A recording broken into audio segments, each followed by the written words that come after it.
I proudly represent one of the most diverse constituencies in the country. Many of those who live in Glasgow, Kelvin, are first or generation migrants, as am I, to this country from Pakistan.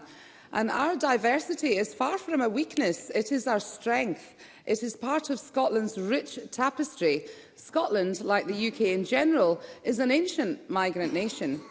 The contribution of those who pay Scotland's ultimate compliment by choosing to call our country their home is our past, our present and our future. Who gets to do so is currently at the mercy of a remarkably cruel UK government. The name of their game is to keep people out. And I, for one, presiding officer, cannot see any reason for this UK government's blind resentment for displaced, disadvantaged and desperate people. Everything they do seeks to hammer the vulnerable, and this is no different. It is in part disguised as an attempt to thwart organised criminals looking to make a quick and easy money from those who are desperately seeking safe sanctuary. But in reality, it creates criminals out of those escaping war-torn nations. Underpinning the whole thing is an outright ban on claiming asylum in the UK. That's how serious this is. Now, unless you are lucky enough to be from a nation with a specific refugee scheme set up by the UK Home Office, there exists no route for you to make a claim for asylum within these islands. With what the Tories are proposing here, if you come to the UK seeking asylum, you face being detained indefinitely, left in a permanent state of uncertainty, with the threat of being deported. In fact, included in the bill is the removal of court oversight, giving the Home Secretary free rein to lock up people who are seeking asylum in the UK, including children, leaving the most vulnerable in the world, people detained, destitute and actually dying. I remind the Chamber the provisions within the bill will power up a Home Secretary who dreams of deporting refugees to nations with questionable record on human rights itself. Just last year, Rwandan police arrested, detained and charged a woman for what they labelled as a shameful dress at a concert in Kigali. The police and government in Rwanda frequently pursue and persecute journalists who speak out. We should not be outsourcing our human rights obligations. We live under an uncaring, unfeeling and, in my opinion, ever-extreme government that we in Scotland did not vote for.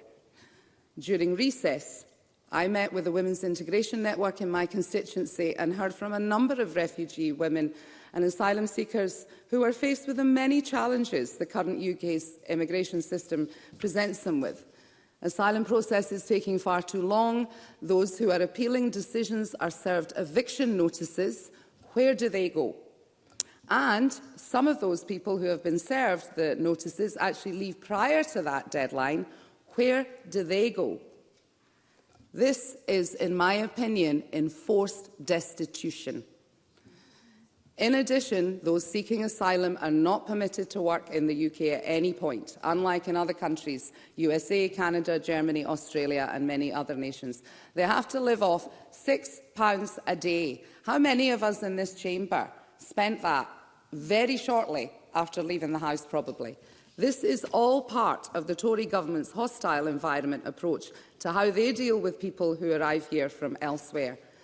This morning, Presiding Officer, I convened my first meeting of the Equalities, Human Rights and Civil Justice Committee, and we heard compelling and very grim evidence from refugee support at Red Cross, the Scottish Refugee Council, Just Right Scotland and the Simon community in Scotland who deal with the grassroots effects of these terrible bills. Their message was clear. This bill undermines the power of the Scottish Government, including our obligations towards children. Thank the member for giving me. She's making a very powerful speech. She makes the point of some of the absurdities, such as the prohibition on working. Does she recognise that actually there's 1,200 refugee doctors, asylum-seeking doctors, registered with the British Medical Association? Surely that would be a surefire way to immediately improve the capacity in our National Health Service. It only costs £25,000 to train an asylum-seeking doctor to practice in the UK, as opposed to £200,000 to train a medical student from scratch. Kaukab Stewart, I give you thank your time Paul back. Sweeney for that intervention, and I absolutely accept that every single human being has skills to offer, and in this country we can make full use of them, as in any country across the world. Presiding Officer, this illegal migration bill does not speak for Scotland, our values, or even our needs as a nation, as Paul Sweeney has mentioned. I will join colleagues today and actually any other day in calling for immigration to be devolved, but I think we all know very well the UK's attitude towards devolution and devolved powers. It's clear to me, as it should be to everyone, that the only way that Scotland can exercise its values in the world, making our nation a welcoming home to those who need it, is through full control of our finances, so we can invest in a fast and fair system of preceding applications, rather than the current profit from people in peril model that is actually being perpetuated by this UK government.